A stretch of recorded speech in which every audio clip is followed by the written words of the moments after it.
Hello, and thank you for joining me again for this lockdown series. And today's episode is Family Matters. And it would really be good for me to hear from you on what you think about these messages. Your feedback is very important to me, and feel free to slide into my DM, to send me an email, or to call me, and let's just have a chat about these things. So, my message today is going to focus on family matters. Again, as part of our lockdown series, many of us are in our family zones. We are interacting more than ever with our families. And we have seen some hilarious videos as people find humor in the lockdown, but we've also seen a rise in domestic violence. We've seen almost what I would term like a spirit of restlessness because some of us are just not used to spending this much time with our spouses, with our children, with our greater extended families. And so we have a case where family bonds are being strengthened because, well, we are doing more things together. We're spending more time with the children, homeschooling, fun, exercise, things like that. But then we also have situations where the family unit is being broken down completely. In China, we see that after the lockdown, there was an increase in the number of divorces. And so others, it's just there. Things are simmering, things are coming up every day, and nobody actually knows what to do with them. And in the Bible, we see David, King David, whose family stories we come across in the book of First and Second Samuel, and there's a lot for us to learn. There's lots of wisdom for us that we can gain from these pages. And so in 2 Samuel 13, we see the issue of incest in David's house. And Amnon, his son, violates his sister Tamar. The family gets to know about it. Tamar's brother Absalom tells her, keep silent. Take the matter to heart, but keep quiet. And when David hears about it, the Bible tells us that he was very angry. That's it. He was very angry. Incest in the house, and he was very angry.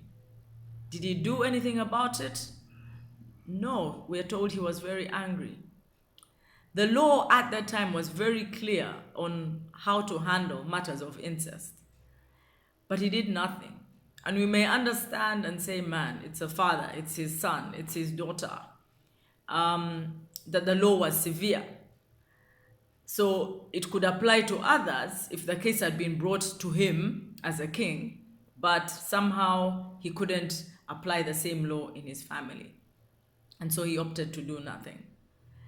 So for 2 years, this matter is there. It is simmering. And David probably thinks that Absalom has forgotten about it because Absalom is Tamar's brother. And so Absalom, meanwhile, is just planning, how is he going to revenge his sister's violation. And so what happens then after 2 years, this thing blows up because Absalom murders his brother Amnon. And so the whole house of David now starts to face issue after issue. And even then we see now that murder has happened. And David, as a father, he didn't deal with the other one. And now another one has come up. He didn't deal with the incest. Now he's faced with murder. And it's in his own house. And guess what? He still does nothing. So you see that the house of David, from incest, there's rebellion, there's deception, there's more murder. It's many years now that the seed has been sown for many years of chaos and confusion. And of course, you can even take it back to the time David committed murder himself,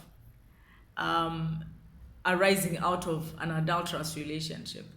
So you can see that this sin, and that is the first lesson that we draw from David's family series, is that sin is mischief in families.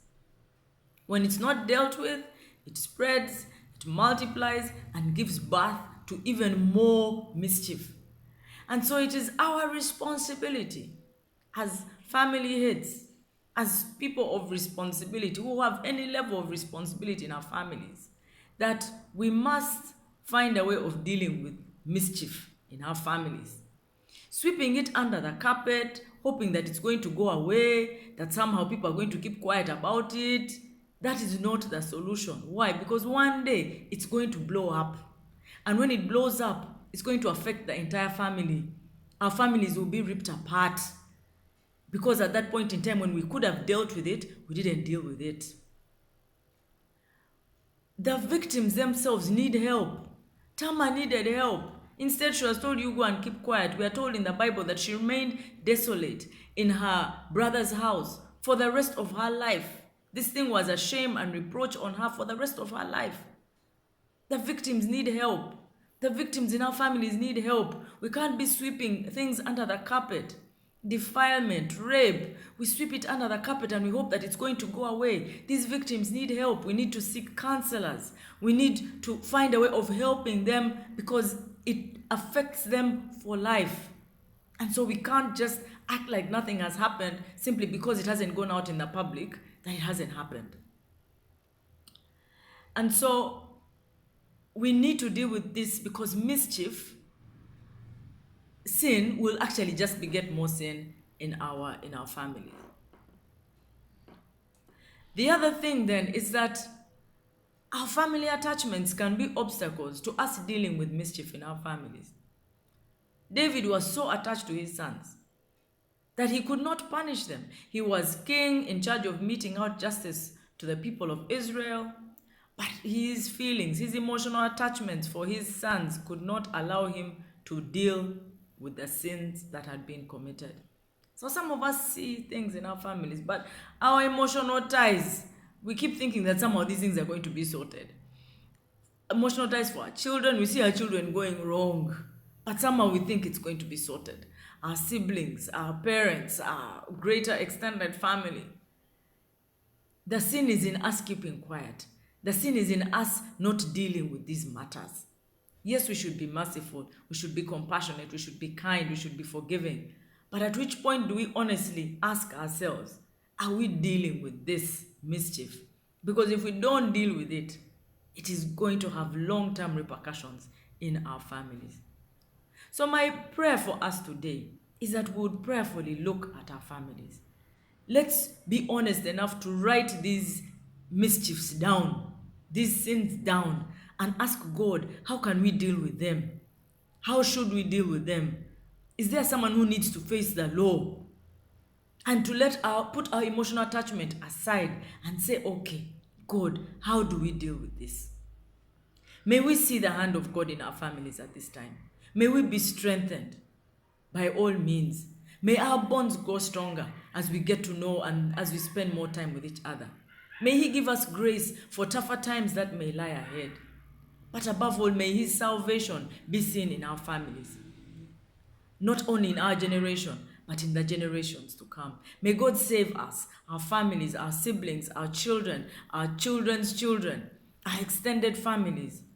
But it starts with us having an honest discussion on the mischief that is in our families. God bless you and make you a blessing. Amen.